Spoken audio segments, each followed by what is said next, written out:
Hello everyone, it's Mr. Megiddo here, back with Game 2 in this possible best of 3 series. Potentially best of 5. Our players are in the same spots. And our top player appears to dislike his hand, but will not take a mulligan. Bottom player starts with a Coppertine Gorge into Birds of Paradise, while our top player starts into a Plains.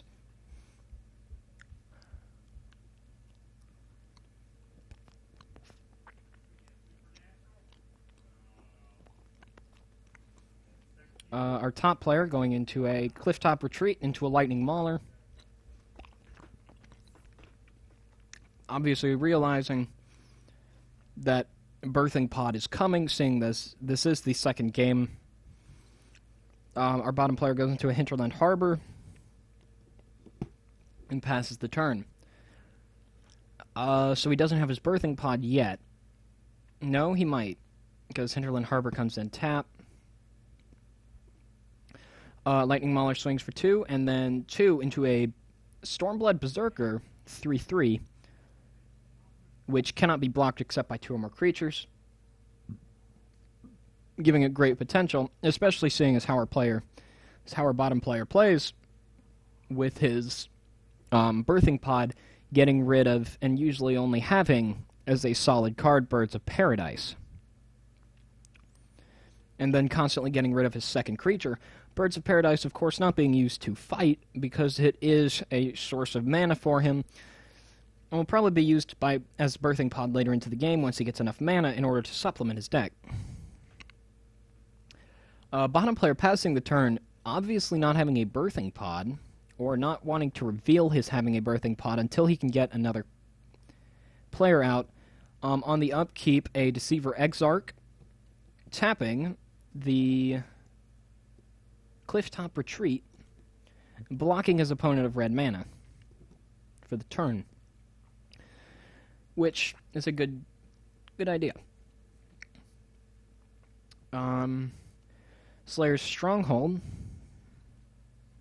Add 1 mana to your mana pool or pay red-white. Target creature gets +2/+0 in Vigilance and Haste. And then a swing with Stormblood Berserker, leaving out his Lightning Mauler so that Deceiver Exarch cannot block it. Second main for our top player, taps both of his whites and gets out an Elite Inquisitor for Strike Vigilance, protection from vampire, werewolves, and zombies.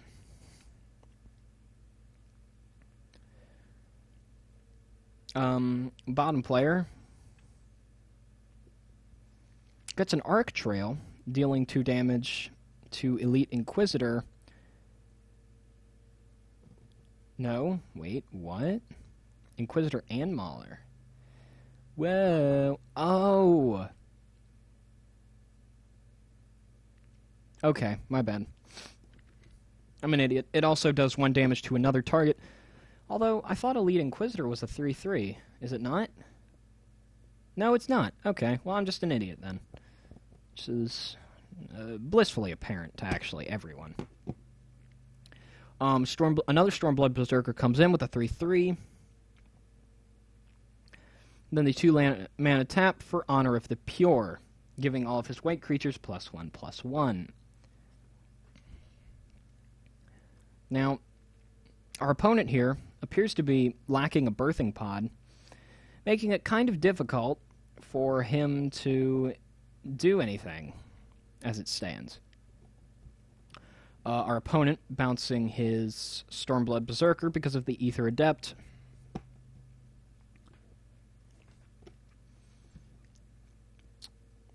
Huh. Oh, yeah, okay. And now that tense moment where he's thinking, as he has expressed, and we await his important decision as to what he'll do next. Now, what will most likely happen if he tries to get another Bloodthirster Stormblood out there is Deceiver Exarch and Aether Adept will block the Stormblood Berserker, taking him out and leaving the Deceiver Exarch there, while still disallowing any Bloodthirster. Though he appears to still be doing it.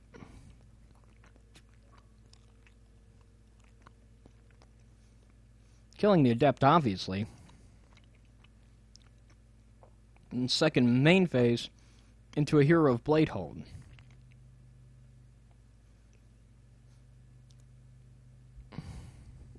Sacrificing his Aether Adept, most likely so he can disallow the Birthing Pod, which has just come out. Birthing Pod, the Deceiver Exarch.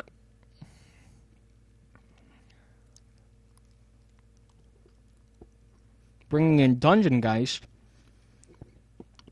and tapping his Hero of Bladehold, not allowing it to untap until Dungeon Geists are gone. It's become a really good game. I think I might just keep an eye on this player. He is somebody who I would regularly be casting, because this is pretty interesting. Although it is the same thing. Oh, Oblivion Ring onto the Dungeon Geist. Not allowing the Birthing Pod, or keeping the Birthing Pod around.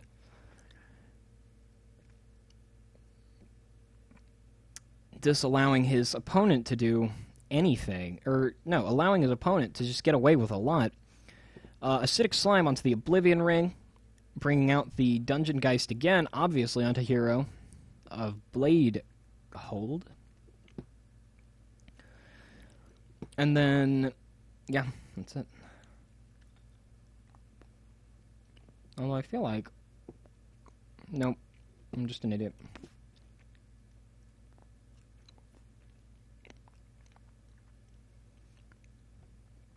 His opponent attacking with his Doomed Traveler,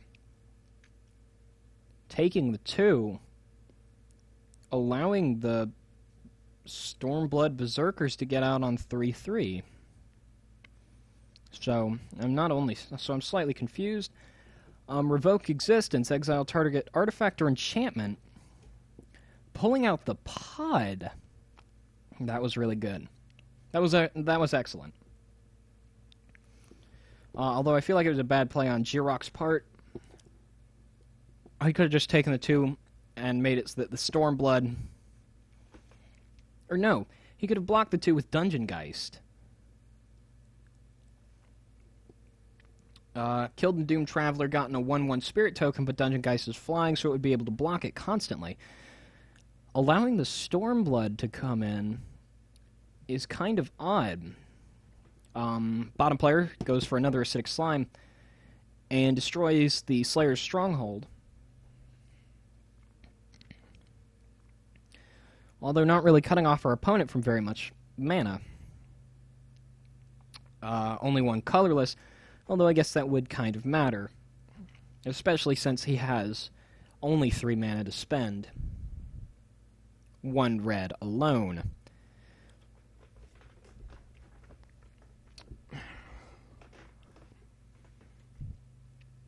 A moment of silence rings through the crowd. Never mind. Doomed Traveler on the swing.